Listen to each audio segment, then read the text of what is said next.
Uno es la historia viva de la última gran guerra que vivió nuestro país. El otro, un niño de 14 años interesado por la causa Malvinas. Víctor Ventura y Valentino Comba, ambos protagonistas en este presente de una nueva historia que nace producto de aquel conflicto bélico de 1982. Dos generaciones que se conocieron, uno con la necesidad de contar y seguir malvinizando, otro con las ansias de escuchar, preguntar y seguir aprendiendo. Bueno, de chiquito me enteré que sobre el tema de Malvinas, esta historia, me empecé a interesar por ahí porque yo me pregunté qué es Malvinas y de qué se trata la historia.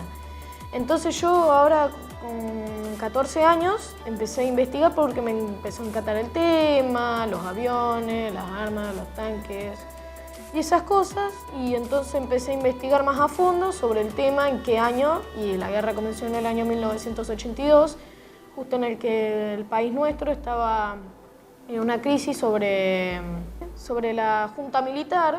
En el año estuvieron planeando el ejército estrategias para volver a recuperar las Islas Malvinas. Y en ese mismo año Reino Unido lo vio como un ataque. Y entonces lo que hizo Reino Unido fue mandar aviones, barcos. Y entonces yo me empecé a interesar por las maniobras y las estrategias de nuestros pilotos. Eso fue lo que más me encantó. Ir hasta la ras del agua y la adrenalina, el miedo y la sensación de que no sabes si vas a volver.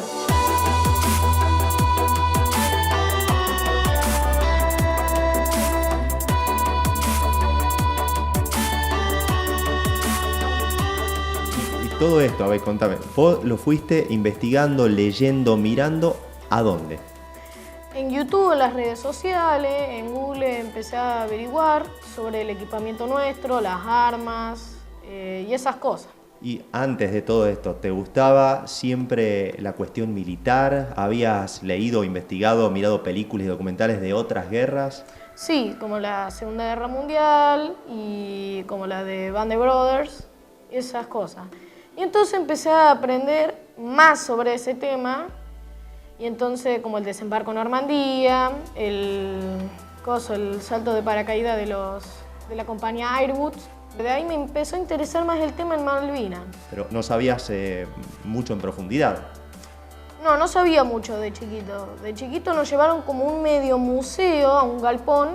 Vimos ahí unas fotos, unos cascos, unos gorros. Vimos los gorros de los Marines, los cascos, y también vimos algunas como granadas de mano, cuchillos.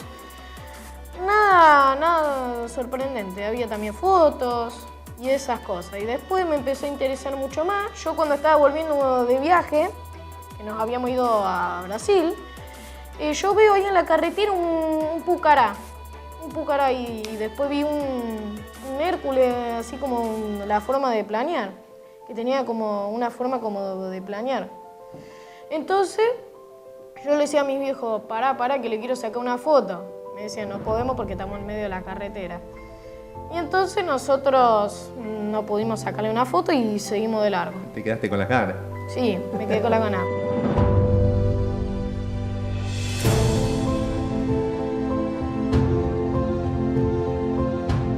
Hasta semanas atrás, Valentino venía armando el rompecabezas de la guerra a través de libros, series, películas e información por internet. Pero algo cambió. Pudo cumplir su sueño de conocer a un excombatiente que vive a pocas cuadras, en su mismo pueblo, y que es un vecino más, que puso en juego su vida para defender soberanía nacional en una porción de territorio usurpado. ¿Ya habías conocido algún excombatiente de tu propio pueblo que fue protagonista en esa guerra? De chiquito no conocí todavía, no conocí, pero hasta que mi viejo me contó que la Ignacia, la hija de Víctor Ventura, el papá fue a la guerra, me interesó, le pregunté si me podía sacar un turno para hablar con él y entonces hablamos. Y cuando vos supiste eso, me imagino que lo querías conocer urgente. ¿Qué te produjo a vos? Y ganas de conocernos, charlar un rato, de saber sobre el tema. Y entonces empecé a tratar de hablar con ellos hasta que pude conocer al Víctor. Y entonces también quiero conocer a más excombatientes como piloto bombardero, marines y también soldados. Voy a la casa, nos conocimos, charlamos, tomamos unos mates, me explicó un montón de su historia. No, siempre fue a los colegios, fuimos un montón de lados, vos también me viste, Gonzalo. Pero bueno, después te llama la atención porque, a ver, alguien que realmente quiere hablar con vos, porque estuviste en una guerra, que Valentino le interesó mucho conocerme, ya como lo dijo él antes, por intermedio de mi hija, le preguntó si yo lo podía atender, con mucho respeto. Me decía que le quería si le podía dar una audiencia para hablar conmigo. La verdad que es muy lindo, siempre hay algo para nosotros, a ver, siempre digo que hay que malvinizar y esto es un inicio de todo esto, porque, qué sé yo, ojalá haya mucho más como Valentino que se preocupa por alguien, que bueno, no hicimos más nada que cumplir un mandato que teníamos en su momento, haciendo el servicio y nos tocó ir a la guerra, nos tocó a nosotros, justo fue ese año. Pero bueno, la verdad que a mí Valentino me sorprendió, él creo que me enseñó mucho más de lo que yo le podía haber hecho a él, ¿no? Bueno, y contame cómo fue ese primer encuentro con Víctor. Y fue emocionante, me agarró algo de nervios y vergüenza, pero después de unas cuantas charlas me di cuenta que es un buen hombre, que es agradable. La verdad que sí. Bueno, contame. Documentales, YouTube, fotografía, la muestra esa en el museo. Fuiste conociendo Malvinas de esa forma, pero cuando tuviste un héroe de Malvinas al frente, sí. Digo, ¿qué te pasó? Nada, me agarró como emoción, ansiedad, dije, por fin voy a conocer uno de mis ídolos, de saber que ellos arriesgaron su vida. Y me encantó mucho hablar con Víctor sobre que ya es lindo hablar con alguien, que de la historia. Cuando empezamos a hablar, yo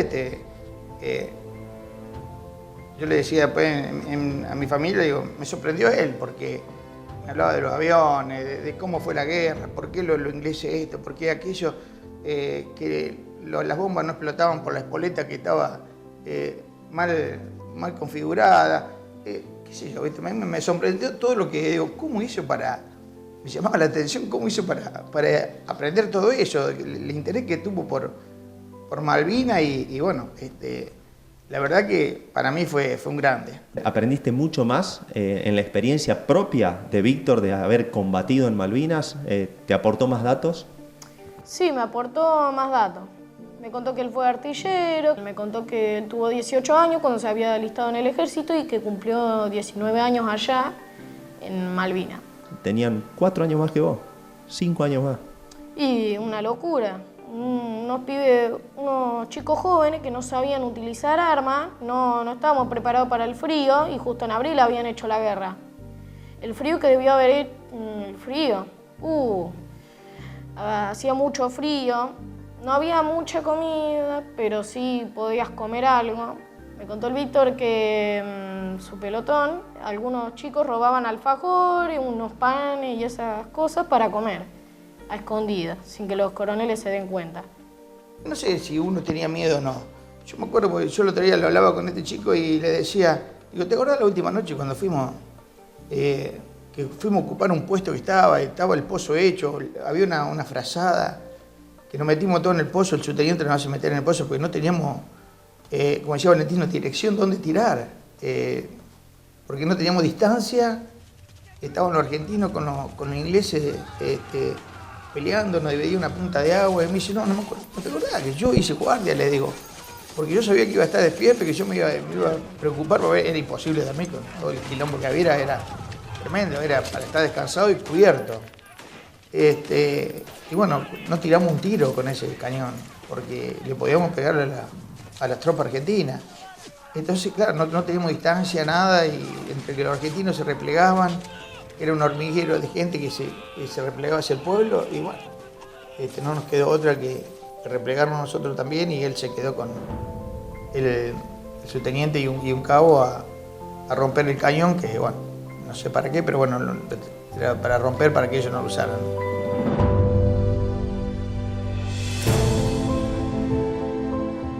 Víctor contaba que se sorprendió por el alto nivel de conocimiento de Valentino, incluyendo batallas épicas y acontecimientos emblemáticos de la guerra.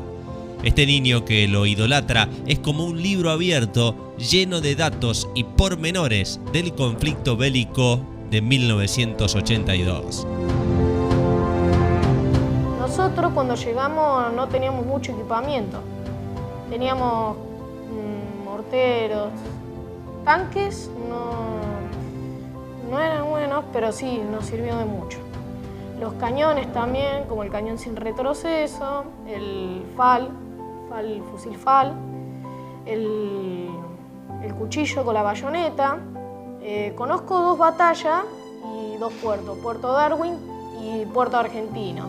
La batalla del Monte Longdon y la batalla de Cosa, la batalla de Pradera de Ganso.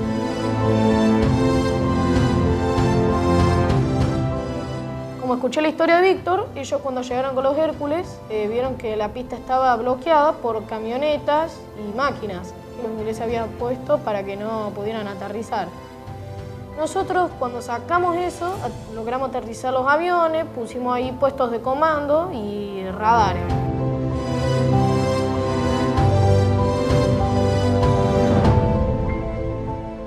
Gracias a este encuentro, Valentino pudo agregar más piezas al rompecabezas. Y Víctor, por su parte, recordar vivencias que nunca había compartido en su comunidad.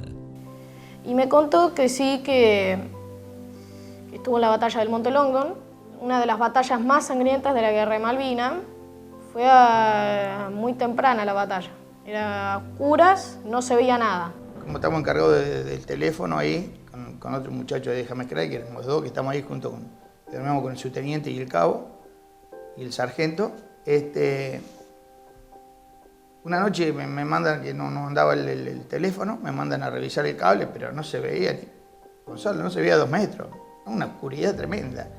Y nosotros teníamos un aparato que se usaba, vos te lo ponías en la cabeza, en la vista, se podía usar en infrarrojo o común. Y vos común veías bastante bien a unos 60, 70 metros. En infrarrojo se veía mucho más, pero no lo podíamos usar en infrarrojo porque nos decían que si andaba un helicóptero y tiene el mismo aparato en infrarrojo, es como que se conectaban las miradas. Entonces, bueno, salí a revisar, pero no se veía nada. Y bueno, tiré el cable por un lado, miré para el otro, me pegué la vuelta y digo, no, acá no está cortado el cable, porque por las bombas se podían cortar los cables. Pero realmente nosotros de noche no se veía nada. Y lo que decía Valentino de las trazantes, sí, las trazantes era para ver dónde iba. Vos porque tirás ciega y no sabés, está tirando un bulto y no sabés si va a estar cerca de ese bulto o no está cerca. Entonces eso es como que te daba una dirección de dónde iba tu bala, ¿no? Nosotros cuando peleamos la batalla del Monte Longdon no sabíamos a qué dispararle, porque obviamente nosotros no teníamos mira de visión nocturna, sino que tuvimos algo que era así como un catalejo, pero con visión nocturna. Nosotros a lo lejos veíamos, los coroneles lo utilizaban. Nosotros, o sea, teníamos que dispararle, no sabíamos a qué dispararle, porque no sabías si dispararle a tu compañero o al inglés. No sabías a quién le estabas disparando. O sea, era yo lo dije un día, es una batalla perdida. No sabías a qué tirarle. Porque, o sea, las ametralladoras, por la desesperación en medio de la línea de fuego, vos corrías para todos lados, te decían quédate acá, anda para allá, no sé qué, esto, que el otro. Intentar disparar al blanco, pero no era posible por cosas. Monte Longdon fue de lo peor, ¿no? No, sí, eso sí. Mira, nosotros que nos juntamos ahora ahí con toda la comunidad y cada uno ha pasado por distintos lugares, cada excombatiente tiene una historia distinta. yo estoy con este chango, este James Cray, que viví toda la vida junto con él, y lo vemos distinto. Él lo ve de una manera, yo lo veo de otra, que pasó esto, y no te acordás, no me acuerdo, o digo, vos no te acordás de esto, y bueno, pero no, sí, la última noche fue tremenda. Nosotros cuando fuimos al frente ahí, no se veía nada, eran las luces de bengala, que era un pueblo, realmente una película era cuando uno veía eso, ¿no? Pero, qué sé yo, una cosa es contarlo y otra cosa es verlo, porque no puedes explicar todo lo que te llenaba a vos mirando todo eso, entre balas, gritos. La verdad que fue terrible eso. O sea, me contó que él dormía en uno de los pozos que todos conocemos, que era un búnker casi así, pero no era tan grande, sino que era un coso para poder dormir, descansar. Y me contó que él ponía chapa para que no entrara agua. Entonces cuando entraba agua, él con el casco sacaba el agua. ¿Te mostró algo de la guerra? Me mostró 2 balas del fusil FAL. Me mostró una que es infrarroja, que a la noche cuando dispara el arma se ve así como un flash rojo. Y la otra era normal. Y entonces ahí le pregunté. Es decir, ¿se usaban balas distintas de acuerdo al momento del día? Y a la noche usabas las balas que tenías. No era por si te decían tenés que usar estas no. Sino que usaban las mismas. O las usaban juntas o las usaban por separado. ¿Y qué diferenciaba el color? ¿Qué Y- significaba? Y que una no era infrarroja, que a la noche no se veía, sino que nada más veías el fuego de tiro que salía del caño del arma. Y el rojo era que salía a velocidad, o la velocidad del arma, de la bala. Entonces yo cuando vi Iluminados por el Fuego, la película esa, cuando fue la batalla del Monte Longdon, yo vi cómo a la noche se veían puro flash de balas que se iban recibiendo entre diferentes bandos. Y bueno, y después me contó el Víctor que si un coronel se moría, un soldado era el responsable de ir a decir la retirada, entonces todos ellos se retiraron. Pero si no fuera por el Víctor, ahora no estaríamos contando esta historia. Y ese encuentro con Víctor, el primero que tuvieron, ¿cuánto duró? ¿Cuánto estuvieron charlando? Calculo yo que 1 hora, un par de horas, y después de ahí me regaló su libro, el otro libro que cuenta la historia de él, alguna foto de donde él salía, y después de ahí me empezó a interesar mucho más el tema de Malvinas, empecé a investigar más a fondo. Y ahora se estableció un lazo de amistad con Víctor, ¿son amigos? Sí, me agrada mucho, Víctor es como un amigo, es como un hermano para mí. ¿Hoy nació una amistad? Sí, no, por supuesto. A ver, Valentino fue algo... A mí me enseñó muchísimo. Alguien que le interesa Malvinas con su corta edad, y a ver, Malvinas y estar muy bien interiorizado de cómo fue la guerra y lo que yo le pude contar, y seguramente quedó algunas cosas más para quien me pregunte. Realmente él prestó atención en eso y realmente lo felicito, ¿no?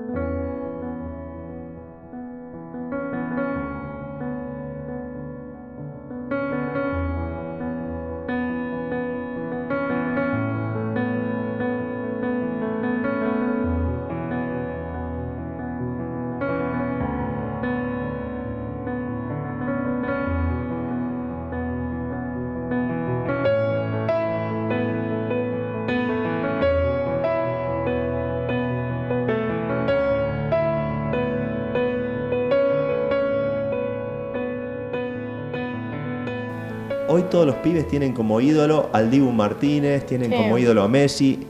¿Vos tenés como ídolo quien está al lado tuyo? Sí, porque estos hombres arriesgaron su vida para protegernos de una de las potencias mundiales más fuertes que hoy en día, como conocemos, Gran Bretaña, Reino Unido. Y entonces yo lo que quería decir es que esos hombres arriesgaron su vida, ellos pasaron peores cosas que nunca hubiera imaginado nosotros. Le gané al Dibu o a Messi. Pero bueno, sí, yo creo que, a ver, en todos lados donde uno es invitado, así en parte de los colegios, en eventos, siempre llama la atención, ¿no? Parece que cuando uno entra, a la gente lo motiva un poco más de lo que puede ser uno como que haya estado en una guerra. Yo te digo que a nosotros nos hace muy bien hablar y estar en contacto con la gente, con otros veteranos de guerra, que la verdad que a nosotros eso nos hace muy bien. Te cuento, si querés, nosotros hace muchos años que andamos con un grupo de WhatsApp de la compañía del Regimiento de Infantería 25, de los que fuimos a Malvinas, no todos los que integraron la compañía.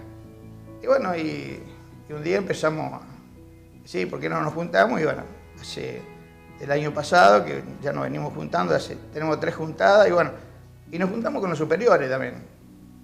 Yo estoy con el jefe mío, con el subteniente. Y bueno, yo lo que escribí y lo que puse ahí, no lo voy a borrar, por más que yo me junte con él. Yo sé que hubo maltrato, que a mí no me lo tiene que contar nadie. Yo lo vi. Y bueno, y ahora cuando nos juntamos realmente con él, y yo le dije, a mi subteniente, digo, a mí no me la tiene que contar nadie. Yo ya lo vi, pero yo no vengo a reclamarle nada. Simplemente pasar un rato, charlar sobre los problemas que podemos tener cada uno, y bueno, así se están dando las cosas. ¿Y cuál es la respuesta? Se limaron varias cosas. Se limaron varias, porque no todo, a ver, yo lo viví, pero no estuve estaqueado, por decirte algo. Sí que podemos recibir un poco de maltrato, pero bueno, estamos en una guerra, por ahí es un poco entendible que no sé si nosotros nos portamos bien o no. Pero en el primer encuentro se limaron algunas cosas con un subteniente ahí que era cabo en su momento, y bueno, con un chico acá de Noetinger, y bueno. ¿Hubo pase de factura? Sí, no, pero bien, el excombatiente no le reclamó nada, simplemente se encontraron, él había pasado muy mal, estuvo muy mal, pero bueno, ahora se limaron esas cosas, y bueno, es como que ya está, nadie este chico tampoco fue a reclamar nada, simplemente, bueno, cuando se vieron se sorprendió también el cabo que era en su momento, y bueno, y hoy ese fue, todos los encuentros que tuvo, vino, ya está retirado, pues, como coronel, ¿no? ¿Y cuál es la respuesta de esos superiores ahora, 42 años? Digo, ¿hay algún pedido de disculpas? ¿Qué dicen ellos? ¿Es lo que teníamos que hacer en el marco de una guerra? ¿Nos excedimos? ¿Cuál es la respuesta? No, en sí las respuestas sí son de disculpas. Pero, a ver, no sé si se dieron. Nosotros a lo mejor tampoco éramos todo fácil. Uno por ahí, yo estaba junto con ellos, atendía el teléfono, en ese pozo que estaba en mi lugar de casa como era. Pero sí, más que todo disculpa. Ellos también tenían entre 20, 22 años, 23, lo máximo que podía tener, eran como nosotros. Los cabos tenían la misma edad que nosotros, tenían 18, 19 años. Más que ellos estaban estudiando. Pero una cosa es estudiar y otra cosa es llevarlo a la práctica. No es lo mismo.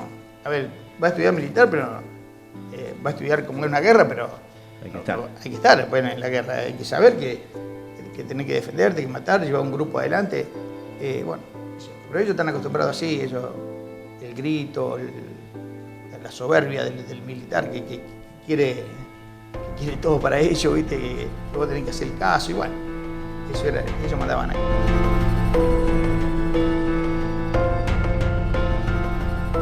Malvinas para un excombatiente es todos los días, cada uno que pasa desde aquel año 1982.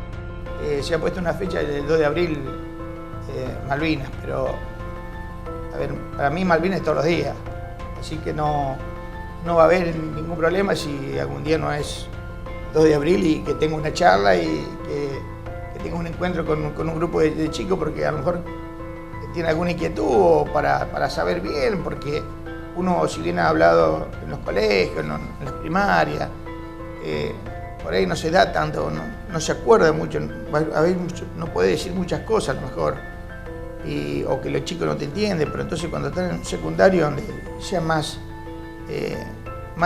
tiene interés de escucharte, realmente es lindo, ¿no?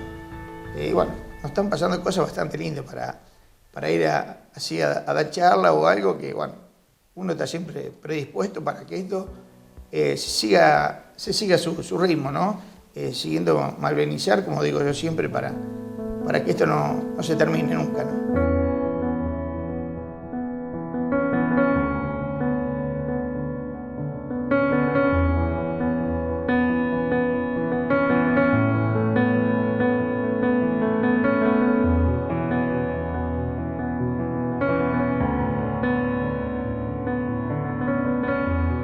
En estos encuentros, los protagonistas de esta historia cruzaron regalos. Víctor le obsequió un libro sobre la guerra, Valentino un periódico a 10 años del conflicto y una carta escrita por él mismo.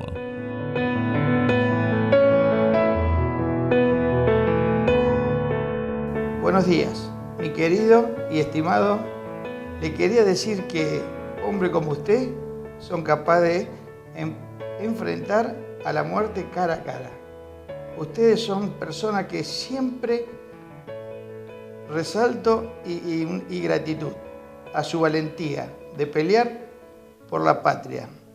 A los caídos les deseamos amor y que descansen en paz. Le quería decir que lo queremos tal y como es y no me importa por lo que pasaste. Igual todos te vamos a querer. Sos un hombre muy bueno. Atentamente, Valentino. Las Malvinas son argentinas. Viva la patria. Y me pone también que es mi fan.